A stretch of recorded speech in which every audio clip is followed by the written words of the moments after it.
Okay, let's get this video started. Let's talk about Hawkeye episode 1. And I know I've been a bit behind. I'm just trying to catch up. At least I didn't watch it too late. Actually, I just finished watching Hawkeye. I started watching Hawkeye right after the show got over. And coincidentally, I was watching Hawkeye on Christmas because, interestingly, Hawkeye is actually a Christmas show. It's safe to say it's actually a Christmas show given that it gives out a lot of Christmas vibes. So, it was a good thing I waited till December 25th to watch Hawkeye, the whole series, because that was a day when Christmas was on, and because I'm all up by my own, so I needed to find out a way to celebrate Christmas. So what other better way is there to celebrate Christmas other than watching a Christmas show, which was Hawkeye in my case. So let's first talk about episode 1, and first thing first, I will say it was a pretty decent episode for a first episode. It had a pretty decent hook. It wasn't so boring, but I think some scenes. I think one scene in particular I felt wasn't so engaging, and that was the auction scene where I mean the auction was pretty good. The way they were trying to sell the Hawkeye's, I mean Ronin's blade and Ronin's ninja suits. So I guess it was significant in that way, but wasn't so interesting just because there wasn't much going on apart from the auction itself. But then right after that scene, we had a tracksuit mafia, like this, like how to say, like attacking the whole auction. So that way there was some sort of engagement later on.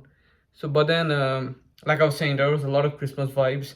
Even they had played a lot of Christmas songs, not just in from the first episode, but throughout the whole show, like Jingle Bells and what other songs are there? Merry Christmas, We Wish You a Merry Christmas, etc.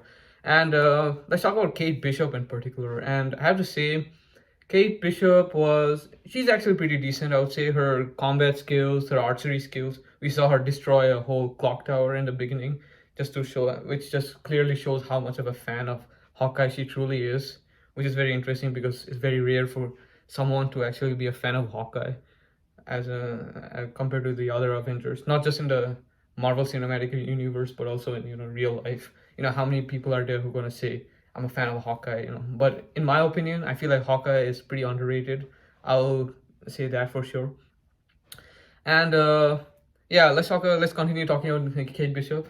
I just I know I digressed a bit, I guess, but she's not exactly an amateur. Looking at the way she was like I don't know, and looking at her acrobats saving a dog. She certainly isn't an amateur, but she still isn't there yet, I guess. She isn't really as experienced as the Avengers like Hawkeye or Black Widow or any of the other Avengers as well. But towards the end, we see Clint Barton rescue her, and I think I'm actually looking forward to their relationship, how they work together. I'm looking forward to see how they interact with each other. I'm assuming like Clint Barton is probably going to be the kind of character who really doesn't care about her. He just needs to save her just so that he can save his own reputation, because the real reason why they're even together, so that Hawkeye can like move on from his past of being Ronin.